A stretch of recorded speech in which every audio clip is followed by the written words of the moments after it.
사도행전 14장 19절에서 28절까지 말씀.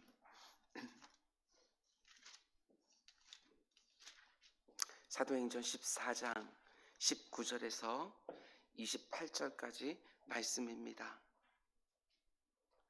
우리 22절부터 우리 마지막 28절까지 22절부터 우리 한 절씩 교독하겠습니다. 제자들의 마음을 굳게 하여 이 믿음에 머물러 있으라 권하고, 또 우리가 하나님의 나라에 들어가려면 많은 환난을 겪어야 할 것이라 하고,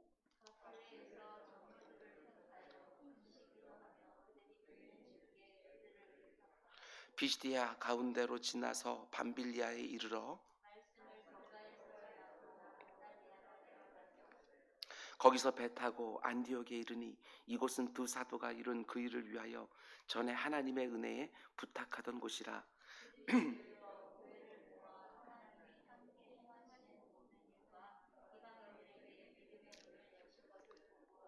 함께 제자들과 함께 오래 있으니라. 아멘. 아멘.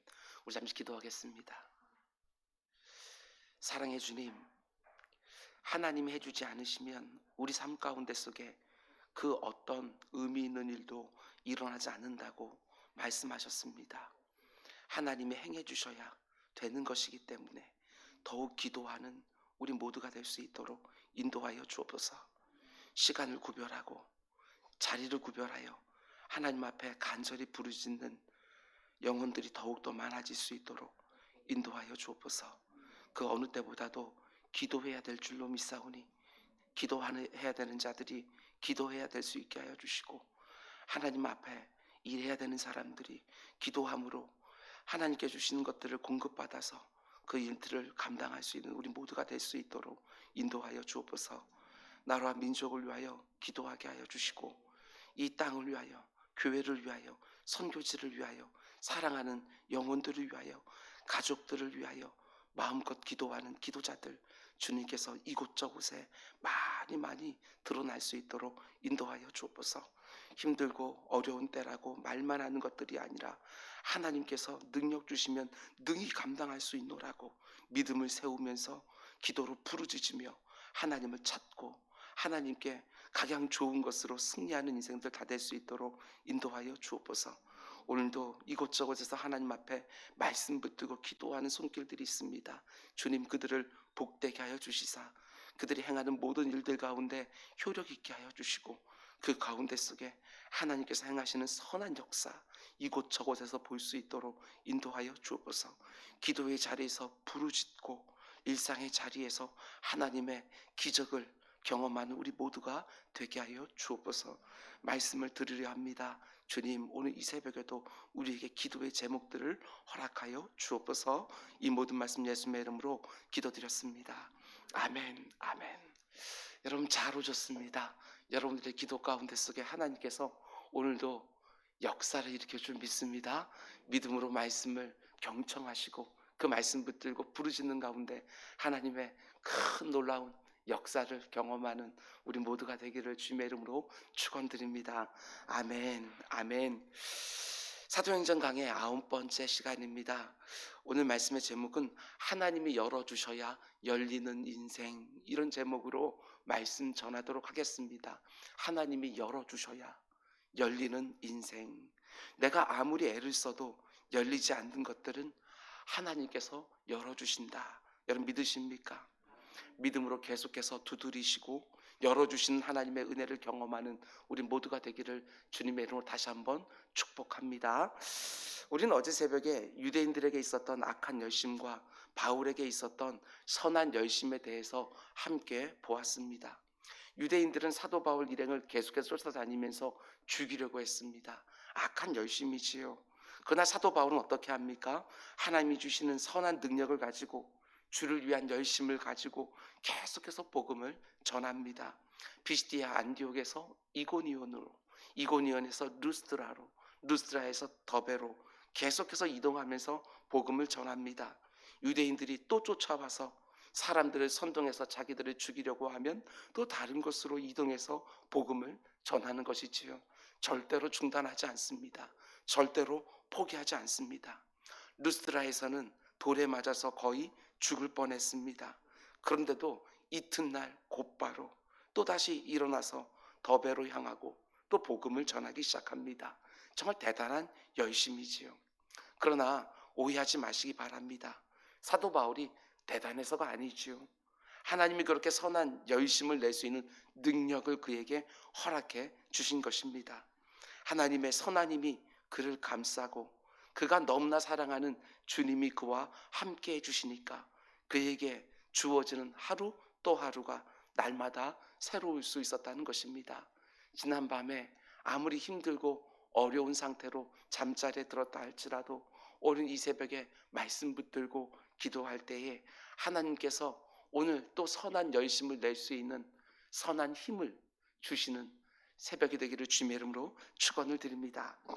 이제 1차 전도여행을 마치고 자신을 파송한 안디옥 교회로 돌아가는데 어떤 경로로 돌아가지요? 어제 말씀을 드렸습니다.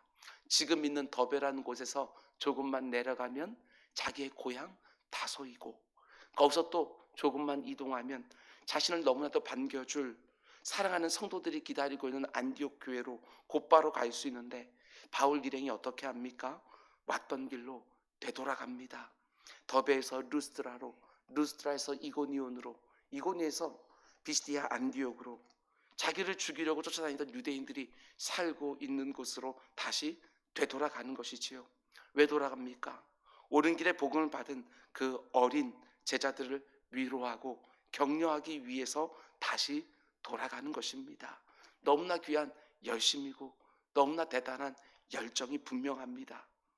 그런데 왔던 길로 되돌아가서 자신이 지나갈 때 복음을 받아들인 제자들에게 무엇을 하느냐? 크게 두 가지를 하는 것을 보게 되어집니다. 첫 번째는 권면이고 두 번째는 지도자들을 세우는 것을 보게 되어집니다. 22절 말씀입니다. 먼저 이렇게 권면하지요. 제자들의 마음을 굳게 하여 이 믿음에 머물러 있으라 하고, 또 우리가 하나님의 나라에 들어가려면 많은 환난을 겪어야 할 것이라 하고. 사도 바울의 마음이 어떨까 생각해 보았습니다. 사도 바울은 이미 알고 있는 것이지요. 이들이 받은 그 복음 때문에 이들이 앞으로 얼마나 많은 환난을 당하게 될 것인가 사도 바울은 이미 알고 있습니다. 그래서 그들에게 권면하는 겁니다. 마음을 굳게 하여 이 믿음 안에 머물러 있으라, 이렇게 말하는 것이지요. 인생을 먼저 살았던 그 부모가 이제 인생의 첫걸음을 시작하는 그 자녀에게 그 애틋한 마음을 가지고서 권면하는 것처럼 아비된 사도 바울이 그 어린 영혼들에게 이렇게 권면하는 것이지요. 이것이 그냥 새록새록 그렇게 제 마음 가운데 다가왔습니다. 마음을 굳게 하여 이 믿음 안에 머물러 있어라. 왜냐하면 하나님 나라 들어가기 전까지는 우리에게 많은 환난이 있기 때문이다, 이렇게 말을 하는 것이지요. 이들은 우리식으로 말하면 초신자들입니다. 예수 믿은 지 정말 얼마 안 되는 이제 막 갓 태어난 핏덩이 같은 신자들입니다. 그런데 오늘날 우리가 초신자들에게는 전혀 하지 않는 이야기를 하는 것이지요. 우리가 하나님의 나라에 들어가려면 많은 환난을 겪어야 될 것이다. 우리는 보통 초신자들에게 이렇게 말합니다. 예수 믿으면 복 많이 받는다고. 그 말이 틀린 말은 아닙니다. 그러나 그 복이 이 세상 사람들이 기대하는 그 복은 아니지 않습니까? 그런데 사도 바울이 이제 막 복음을 받아들인 초신자들에게 이렇게 권면하는 것이지요. 우리에게 영생의 복락이 틀림없이 주어질 것이지만 그 전에 많은 환난을 겪어야 될 것이다. 그렇습니다. 그리스도인으로 이 땅을 살면 그리스도인이기 때문에 당해야 되는 환난들이 있습니다. 이 세상과 똑같이 살면 안 당할 수도 있는 고난을 성도답게 살려고 하면, 복음에 합당하게 살려고 하면, 이 세상과 다르게 구별된 성도로 살려고 하면 때때로 마주하게 되어지는 환난이 정말 있습니다. 예수님은 단 한 번도 그리스도인이 되면 고난이 면제된다고 말씀하신 적이 없습니다. 오히려 이렇게 말씀하셨지요. 요한복음 16장 33절, 이것을 너에게 이르는 것은 너희로 내 안에서 평안을 누리게 하려 함이라. 세상에서는 너희가 환난을 당하나 담대하라. 내가 세상을 이겨노라. 환난이 없다고 약속해 주신 것이 아니라 환난 중에도 평안을 누리게 될 거라고 말씀해 주신 것이고 반드시 최후 승리를 보게 될 거라고 약속해 주신 것입니다. 사도 바울도 빌립보서 1장 29절에서 이렇게 말합니다. 그리스도를 위하여 너에게 은혜를 주신 것은 다만 그를 믿을 뿐 아니라 또한 그를 위하여 고난도 받게 하려 하심이라. 이제 막 예수를 믿은 초신자들에게 정말 충격적인 말을 하는 것이지요. 은혜만 주시는 것이 아니라 고난도 함께 주신다. 데살로니가 후서 1장 5절에서도 비슷한 말을 합니다. 이는 하나님의 공의로운 심판의 표요 너희로 하여금 하나님의 나라에 합당한 자로 여김을 받게 하려 함이니 그 나라를 위하여 너희가 또한 고난을 받으리라. 하나님 나라에 들어가기에 합당한 자로 여김을 받는 데에는 반드시 너희들이 감당해야 될 고난도 있다. 이렇게 말하는 것이지요. 디모데후서 3장 12절 결정적인 말씀입니다. 무릇 그리스도 예수 안에서 경건하게 살고자 하는 자는 박해를 받으리라. 그냥 이 세상과 똑같이 살게 되어지면 받지 않아도 되는 그 박해. 그런데 이 세상을 경건하게 살려고 하면 박해를 받는 순간이 있다고 말하는 것이지요. 그러면 궁금해지지 않습니까? 아니 예수 믿는 우리에게 왜 하나님이 고난을 주시고 환난을 겪게 하시냐는 것이지요. 우리를 사랑해서 자신의 독자까지 내어주신 하나님이 왜? 얼마든지 막아줄 수 있는 전능하신 하나님이 왜 우리에게 고난과 환난을 허락해 주시고 허용해 주시는가? 오늘 본문에서 많은 환난을 겪어야 할 것이라 이렇게 말할 때 환난이라는 단어가 헬라어로 플립시스라는 단어입니다. 이 단어의 원래 뜻이 뭐냐 하면 탈곡기 이런 뜻입니다. 내 영혼의 탈곡기. 그게 바로 환난이라는 것이지요. 탈곡기가 어떤 역할을 하는지를 생각해 보게 되어지면 왜 우리 그리스도인들에게 환난이 필요한지를 우리가 알 수 있는 것입니다. 우리가 환난을 통과할 때 어떤 일이 벌어지느냐? 환난, 내 영혼의 탈곡기를 통과할 때 나에게 어떤 일이 벌어지느냐? 나를 둘러싸고 있는 그 껍데기가 벗겨집니다. 내게 불필요한 것들이 벗겨진다는 것입니다. 이 세상을 살아가는 성도의 삶 가운데 속에 없어도 된 것들을 하나님께서 환난이라고 하는 탈곡기에 나를 집어넣으셔서 그것을 벗겨내신다는 것이지요. 고난을 통해서만 나를 둘러싸고 있는 거짓된 것들이 벗겨지는 것이고 허망한 것들이 벗겨지는 것이고 얼토당치도 않은 그 교만함들이 벗겨지는 것입니다. 1년이 넘게 계속되고 있는 코로나로 인해 가슴 아픈 일을 겪는 분들 정말 많습니다. 그런데 어떤 분들은 그런 환난 가운데 속에서도 오히려 심령이 촉촉히 젖는 것을 보게 되어집니다. 하나님의 은혜를 더욱 사모하기도 합니다. 그 과정 중에 하나님을 더욱 깊이 만나는 분들이 또 있습니다. 이전에는 모든 것들이 풍성할 때보다 더 풍성해 보이는 분들도 있습니다. 이게 바로 우리 성도들에게 있는 비밀 아니겠습니까? 여러분, 저는 하나님이 허락하시는 이 환난을 통하여 우리에게 불필요한 껍데기들이 벗겨지기를 사모하고 있습니다. 겉사람에 집중하던 내가 속사람이 강건해지는 것이 얼마나 중요한지 더 깨닫게 해달라고 기도하고 있습니다. 이 땅 가운데 있는 교회들도 불필요한 것들, 지금까지 덕지덕지 붙어있던 것들이 다 벗겨지고 하나님께서 이 땅에 허락해 주셨던 바로 그 교회의 모습이 이런 환난들을 통해서 더 드러나게 해달라고 기도하고 있습니다. 고난의 대명사라고 불리는 욥은 그 참혹한 환난 가운데 이렇게 고백합니다. 그러나 내가 가는 길을 그가 아시나니. 우리들의 교만함이 깨어집니다.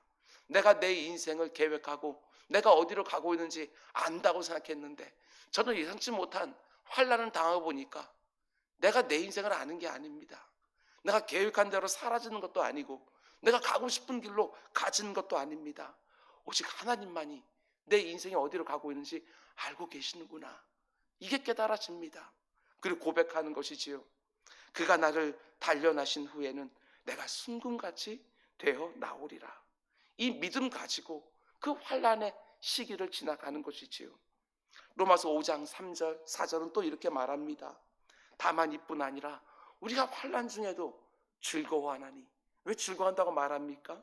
이는 환난은 인내를, 인내는 연단을, 연단은 소망을 이루는 줄 알미로다. 그렇습니다. 목회를 하면서 계속해서 또한 저도 연륜이 하나하나 늘어나면서 깨닫는 것은 그렇구나. 환난을 통과하면서 생긴 인내만이 진짜 인내지. 그 전까지는 내게 인내가 있는 점인지도 몰라요. 없는데도 있는 줄 알아요. 그런데 환난을 통과하면서 생긴 인내만이 진짜 인내인 것이고, 환난을 통과하면서 받은 연단만이 진짜 연단이구나. 환난을 통과하면서 내게 생긴 소망만이 진짜 소망이겠구나. 헛된 소망들은 다 벗겨져 나가고 진짜 소망이 내게 남겨 있겠구나. 사도 바울은 환난을 통해서 자기에게 남은 소망을 이렇게 말합니다. 로마서 8장 18절 생각하건대 현재의 고난은 장차 우리에게 나타날 영광과 비교할 수 없도다. 헛된 소망들은 다 환난 가운데, 내 영혼의 탈곡기 가운데 다 벗겨져 나가고 장차 우리에게 나타날 영광, 이 소망을 딱 붙들게 되어지는 것이지요. 지금 당장 나를 복되게 하는 무엇인가가 아니라 진짜 영원토록 복되게 하는 장래의 소망, 그것을 꽉 붙들게 되어지는 것이지요.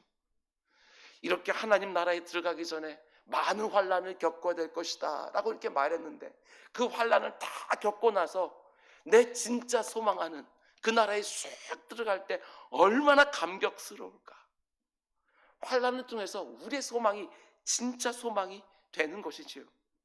하나님 나라에 들어가기 전에 많은 환난이 있겠지만, 그러나 우리가 절대로 잊지 말아야 되는 것이 있습니다.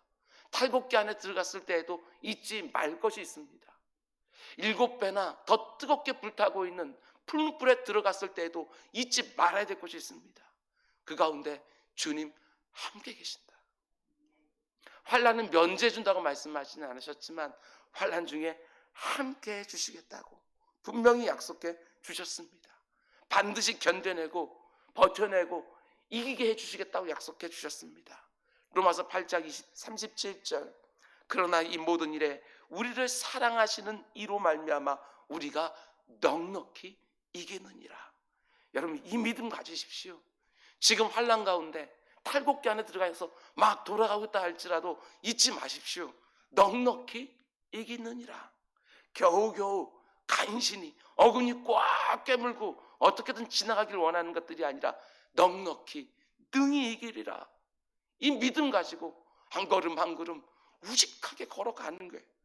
우리를 사랑하시는 하나님이 고난 중에 있는 나에게 들려주시는 말씀 하나하나가, 기도의 자리에서 환난 중에 부르짖을 때 나를 만져주시는 주님의 그 손길 하나하나가 내 영혼을 더욱 견고하게, 내 인생을 더욱 선명하게 만들어주는 은혜의 기간이 될 수 있기를 주님의 이름으로 축원을 드립니다. 그럼 이제 그 두 번째로 오늘 보면 23절 말씀 보십시오. 사도 바울이 지나왔던 도시들을 다시 방문하면서 또 뭘 하지요?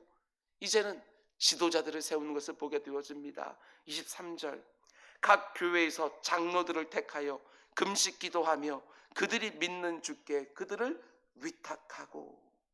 바울이 지난번에 방문했던 도시들로 되돌아가서 지도자들을 세웁니다. 여기에는 장로들 이렇게 되어 있지만 우리식으로 말하게 되었으면 담임 목사 세우고 장로들 세우고 권사들 세우고 안수집사 세우고 여집사 세우고 그들로 하여금 그 어린 성도들을 돌보게 하셨다는 것입니다. 오늘 본문을 통해서 우리가 분명히 알아야 되는 것은 교회 안에 조직을 세우고 지도자들을 세우고 질서를 세우는 것은 분명히 성경적이라는 것입니다. 동시에 또 알아야 되는 것이 무엇이냐? 초대교회에서 장로로 세워진다고 하는 것은, 담임 목사로 세워진다는 것은, 권사로, 안수집사로, 여집사로 세워진다는 것은 먼저 죽는 자가 된다. 이걸 의미했습니다. 로마 제국의 박해가 심하던 그때에 가장 먼저 잡혀갈 직분이 바로 장로였다는 것입니다. 교회와 성도들을 위해 생명을 걸고 그들을 지키며 헌신할 사람들을 장로로 세웠다는 것이지요. 죽음을 각오한 사람들이 장로의 직분을 수락했던 것입니다. 그러나 더 중요한 것은 사도 바울이 장로들을 택했지만 그들에게 교회를 부탁한 것은 아닙니다. 23절 말씀 보면 이게 중요합니다. 교회가 위기를 맞게 될 것을 직감하고 있었던 사도 바울은 직분자를 세우고 나서 금식기도 그들 같이 합니다. 금식기도 하면서 그들이 믿는 주께 그들을 위탁했다고 말을 합니다. 사도 바울 자신은 이제 곧 떠날 것입니다. 그들을 남겨놓고 떠날 것입니다. 그리고 그들에게 어떤 일이 벌어질지도 알고 있습니다. 그래서 교회의 장로들을 세웠지만 그 장로들의 교회를 부탁하진 않습니다. 이 표현이 기가 막히지 않아요? 금식기도 같이 한 이후에 그들이 믿는 주께 그들을 위탁하고. 무슨 말이지요? 교회에는 조직을 갖추어야 되고 지도자를 세워야 되지만 담임 목사, 장로, 권사, 안수집사, 여집사 반드시 세워서 교회를 지키게 해야 되지만 그 지도자들에게 교회의 모든 것이 달려있는 것은 절대로 아니라는 것입니다. 교회는 사람의 손에 의해서 좌지우지되는 것이 아니라 오직 머리가 되시는 주님께 달려있는 것이지요. 그래서 오직 예수님의 손에 교회를 온전히 의탁하는 것입니다. 이제 막 예수님 믿은 그 초신자들에게 많은 환난이 닥칠 것을 알고 있지만 사도 바울이 어떻게 그들을 뒤로하고 그 힘겨운 발걸음을 되돌릴 수 있었을까 생각해 보았습니다.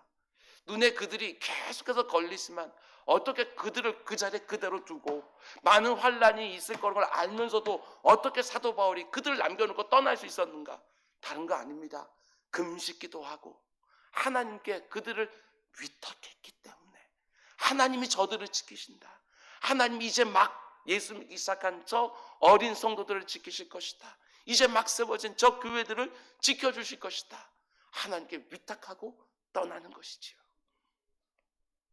그럼 이제 마지막으로 이제 드디어 바울과 바나바가 자신들이 목회하던 교회, 자신들을 파송해준 교회 안디옥에 도착을 합니다. 얼마나 큰 기쁨이 있었고 큰 감격이 있었을까.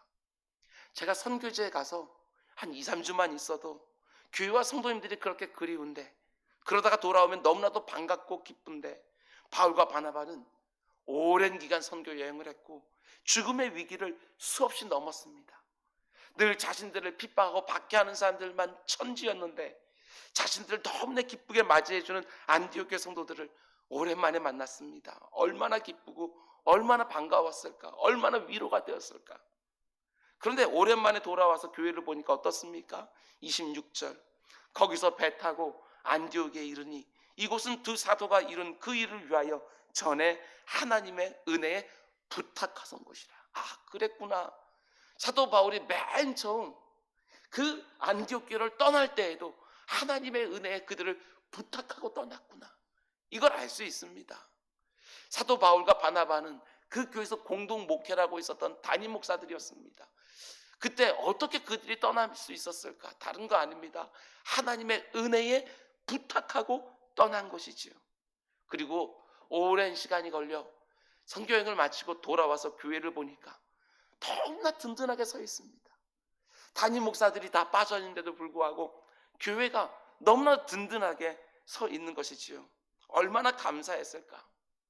안디옥 교회도 그렇고 바울과 바나바가 복음을 전하고 이곳저곳에 세운 교회들도 마찬가지입니다.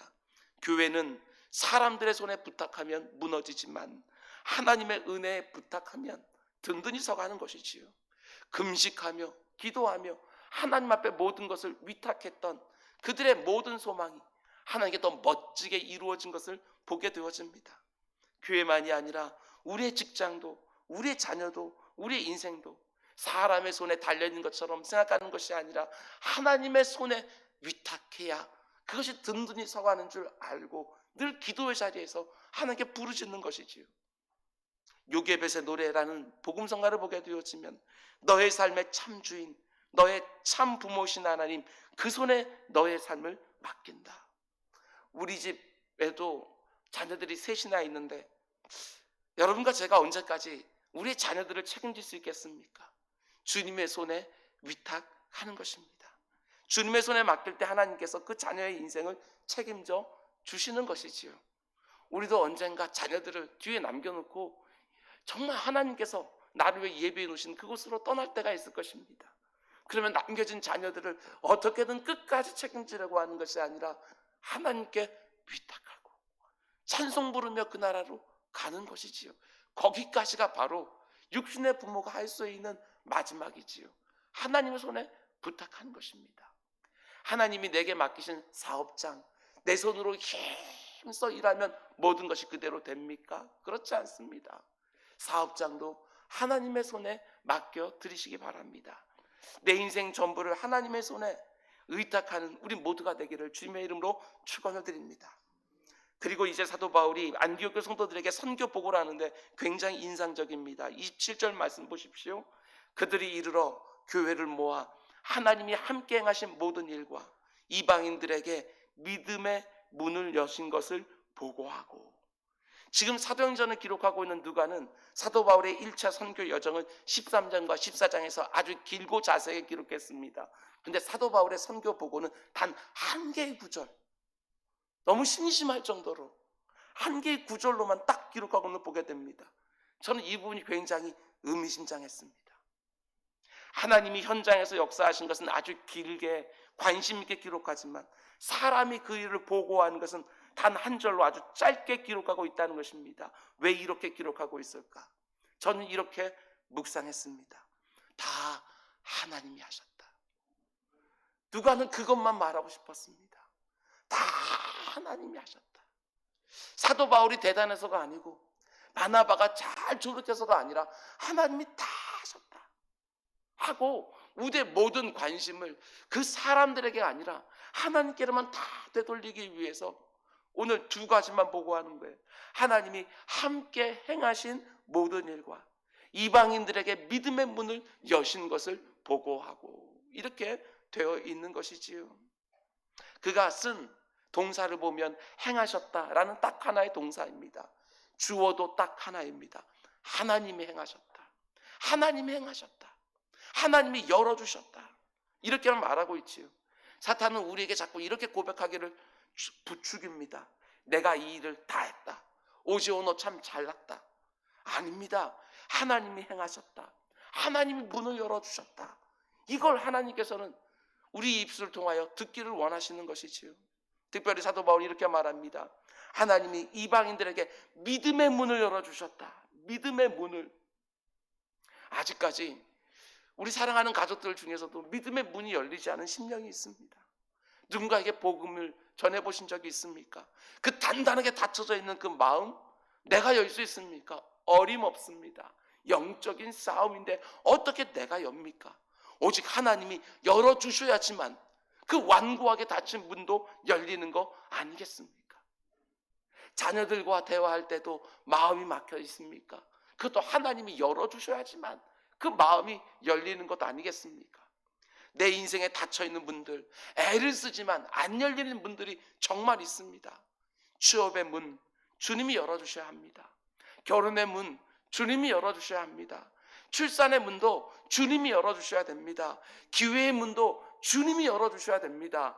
마음껏 주의 일을 위하여 봉사하고 사역할 수 있는 그 문도, 섬길 수 있는 문도 주님이 열어주셔야 됩니다. 그래서 우리 주님이 이렇게 말씀하셨습니다. 기도에 대한 교훈을 주면서 마음껏 두드려라. 왜? 주님이 열어주셔야지만 열리니까. 두드리는 것까지만 하라고.